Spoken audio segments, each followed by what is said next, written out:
राधे राधे, प्रणाम। मैं पूनम अपने YouTube चैनल पूनम सरिता संगीत में आप सबका तहे दिल से स्वागत करती हूँ और आप सबके लिए ईश्वर से मंगल कामना करती हूँ। आज हम लोग बहुत सुंदर बेटी विवाह गीत लेके आए हैं। आप लोग सुनिए, कैसा लगा कमेंट बॉक्स में ज़रूर बताइएगा।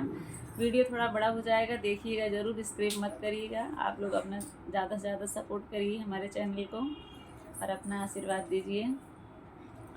ऊंची ऊंची बखरी फनाया मोरे बाबा, नीचवा के रखला मोहार जी।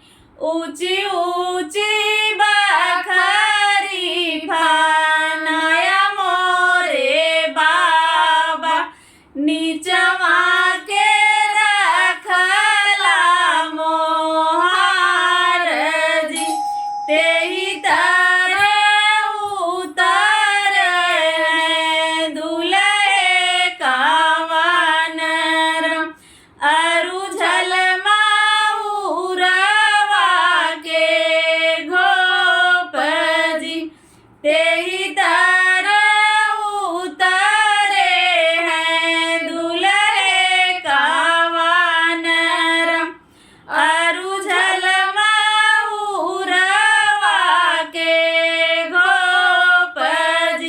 भीतर आई बाटू की बहरे दुल्हन दे, पकड़ऊ मऊरवा के घोप जी।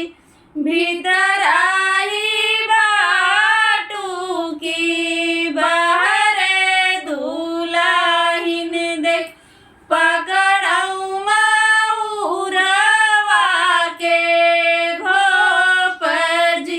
कैसे के थामी प्रभु मऊरा के घोपवा, बाबा देवढ़िया के ठाढ़ जी।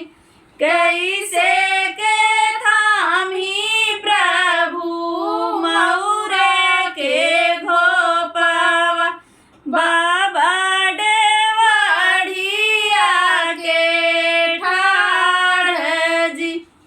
तना तू ला जानू मोरे धान, बाबा घरे रहत्यू कुंवर जी। तना तू ला जानू मोरे धान, बाबा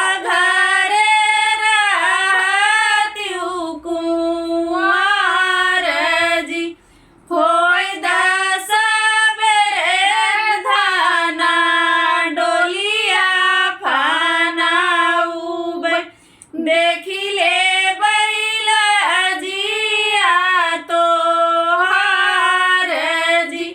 होय दस बेरे धाना डोलिया फनाउबै, देखिले बैला जिया तो हार जी। ऊंची ऊंची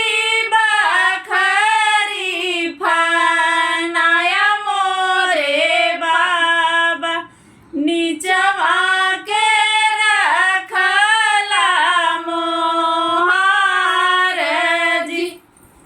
ऊंची ऊंची बखरी फनाया मोरे बाबा, नीचवा के रखला मोहार जी।